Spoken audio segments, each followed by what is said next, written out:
Prayer. Dear students, kindly close your eyes and join your hands for God's blessings.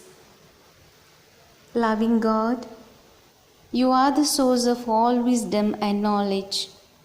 I submit myself to your divine touch and inspiration. Help me to concentrate on my studies and enable me to remember all that I learn. Bless all the responsibilities of all the leaders, my teachers and parents. Amen.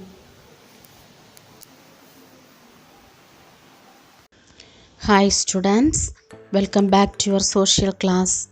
I hope all safe at home. Today we are going to learn a new lesson from Geography. Unit 1, Interior of the Earth. The name of the lesson is Interior of the Earth. We all know about the surface of the Earth, but we are not even imagine about the inside of the Earth, isn't it? In this lesson, we are going to learn about interior of the Earth, that is, inside of the Earth. Learning objectives: to know about the interior of the Earth, to understand the movements of Earth plates, to learn about earthquakes and volcanoes. Introduction. The Earth, our homeland, is a dynamic planet. The Earth's surface has lofty mountains, high plateaus, large plains, and deep valleys, etc. The Earth's surface is constantly undergoing changes inside and outside. Have you ever wondered what lies in the interior of the Earth? What is the Earth made up of? Let's learn about this in detail. The structure of the Earth may be compared to that of an apple. The Earth too has shells like that of an apple. Look at this picture, students. This is the structure of an apple, isn't it? Outer part, which is there in red color, we are call it as skin, and between are having flesh part. Then inside one cover-like structure is there, and then inside having seed. This structure is covered with the layers of the Earth. Earth also having an outer layer which is known as crust, that is skin of an apple. And after that the part is known as mantle, which is covered with the flesh part of an apple. And then one cover like structure covering the seeds, we call it as core. Here we are calling it as outer core. And in apple we are having seeds, like that we are having inner core in the Earth. Our Earth is made up of 3 concentric layers. They are crust, the mantle, and the core.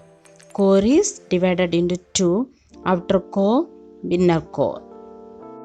First we are going to learn about crust. The crust is the outermost layer of the Earth. The continental crust is less dense than the oceanic crust because it is made up of both light and dense rock types. Oceanic crust. The lower part is a continuous zone of denser basaltic rocks forming the ocean floors, comprising mainly of silica and magnesium. It is therefore called Sima. Continental crust. The crust comprises 2 distinct parts. The upper part consists of granite rocks and forms the continents. It has the main mineral constituents of silica and alumina, so it's collectively referred to as Sial. The next layer beneath the crust is called the mantle. It's separated from the crust by the boundary called Mohorovic discontinuity. The mantle is about 2900 kilometers thick. It is divided into 2 parts. First one is the upper mantle. Upper mantle with a density of 3.4 to 4.4 gram per centimeter cube extends down to 700 kilometers. Second one is the lower mantle. Lower mantle having a density of 4.4 to 5.5 gram per centimeter cube extends from 700 to 2900 kilometers. The innermost layer of the earth is called the core. It's also known as barysphere. It is separated from the mantle by a boundary called Weizsäcker-Gutenberg discontinuity. The core is divided into two parts. They are outer core and inner core. The first one is outer core. The outer core, which is rich in iron, it is in liquid state. It extends between 2900 to 5150 kilometers. Next one is inner core. The inner core composed of nickel and ferrous. It's solid in state. The center core has very high temperature and pressure. It extends from 5150 kilometers to 6370 kilometers. Now we are going to learn the main content of this lesson, the earth movements. Our earth having different layers like biosphere, atmosphere, hydrosphere and lithosphere. In this, biosphere is the place occupied by the living organisms. Atmosphere is the envelope of gases surrounding the earth. Hydrosphere. All the water bodies on the earth is known as hydrosphere. Hydro refers to water. Finally, lithosphere. Lithosphere is the rigid outer part of the earth, consists of crust and upper mantle. Asthenosphere. Asthenosphere is the part of the upper mantle located below the crust of the earth. The lithosphere is broken into a number of plates known as lithospheric plates. Each plate, oceanic or continental, moves independently over the asthenosphere. Next, tectonic movements. The movement of the Earth's lithospheric plates is termed as tectonic movements. The energy required to move these plates is produced by the internal heat of the Earth. These plates move in different directions at different speed. The movement of these plates causes changes on the surface of the Earth. The Earth movements are divided on the basis of forces which cause them. They are endogenic forces and exogenic forces. First one is endogenic forces. The forces which act in the interior of the earth are called as endogenic forces. Endogenic forces produce sudden movements on the earth. Endogenic movements produce earthquakes and volcanoes that cause mass destruction over the surface of the earth. Another one is exogenic forces. The forces that work on the surface of the earth are called as exogenic forces. It produces slow movements. Weathering, soil erosion, and unusual waves are the examples of exogenic forces. One of the important endogenic forces is earthquake. Now we are going to learn elaborately about earthquake. Under this topic, we are going to see causes of earthquake, effects of earthquake, and distribution of earthquakes. What's earthquake? A sudden movement of a portion of the earth's crust which produces a shaking or trembling is known as an earthquake.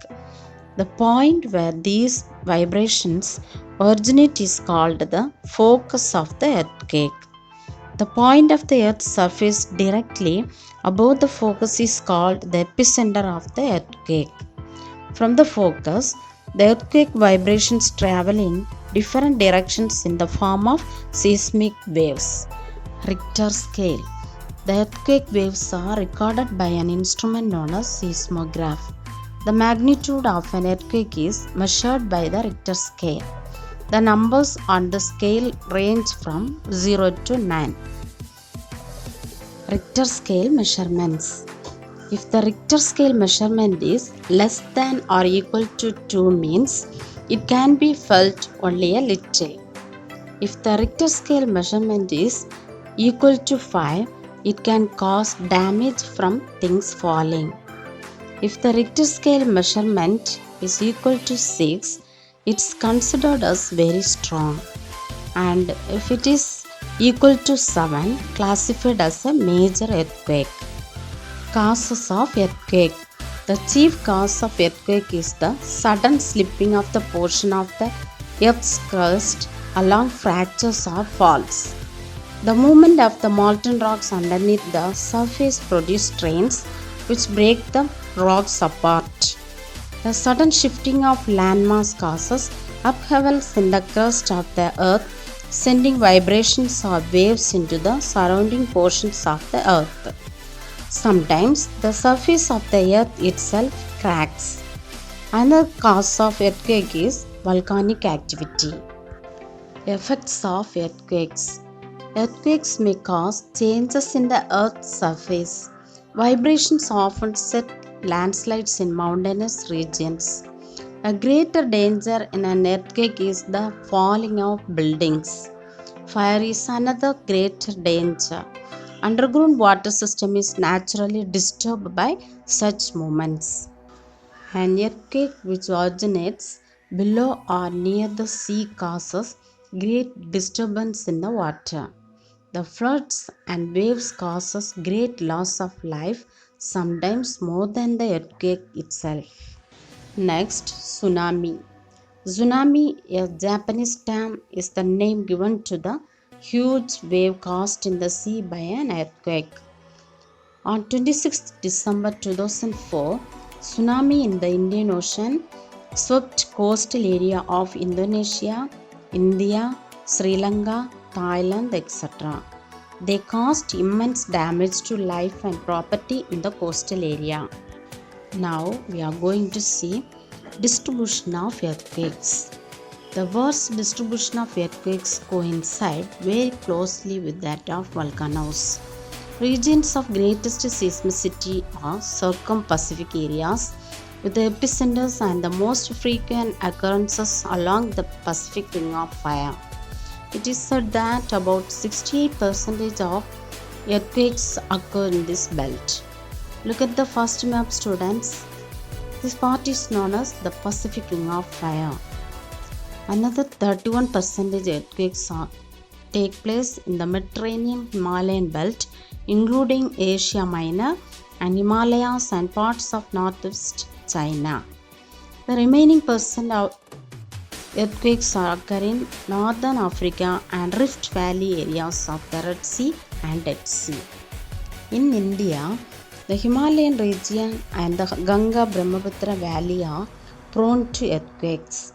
A number of earthquakes have been experienced in this region. Some of them were very severe and caused extensive damage. Example, the earthquake of Uttarkashi in 1991 and Shamoli in 1999.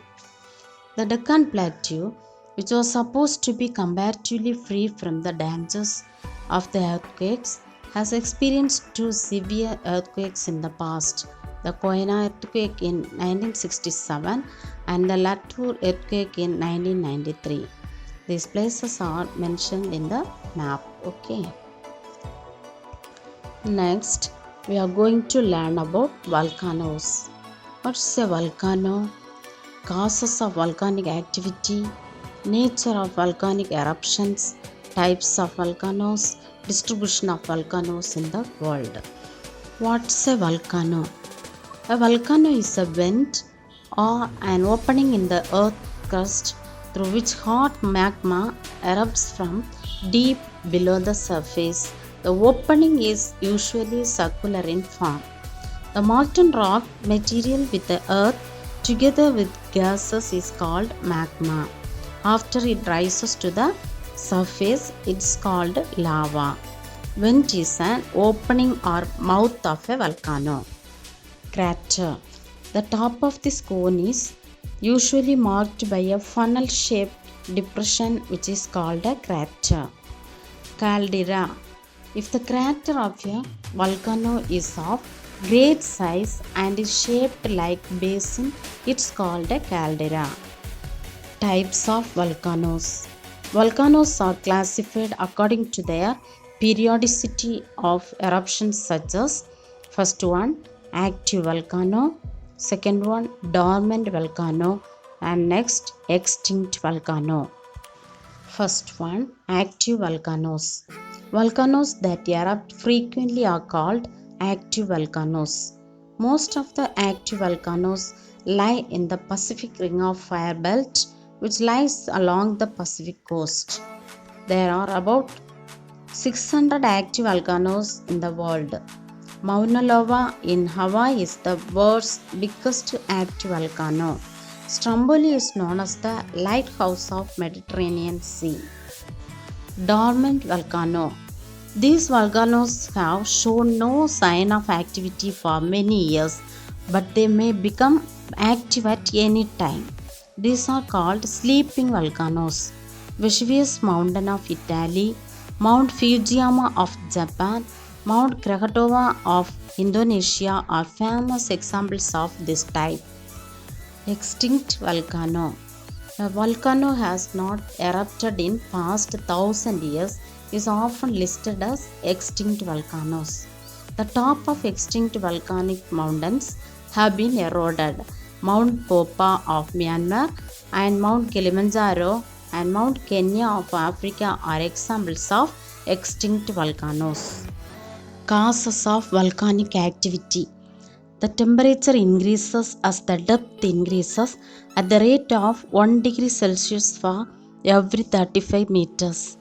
There is also great pressure. At a depth of about 15 kilometers, the pressure is about 5 tons per centimeter square of rock. Under these circumstances, the interior of the earth is in a semi-molten state called magma. This makes volcanic material burst forth through the weak spots in the earth crust. Nature of volcanic eruption. Sometimes magma rises slowly to the surface and spreads over a vast area. This is known as fissure eruption. If the magma rises quickly to the surface, lava is thrown high into the atmosphere. Besides, lava, ash, steam, gases, and pieces of rocks are also thrown out. This type of eruption is known as explosive eruption.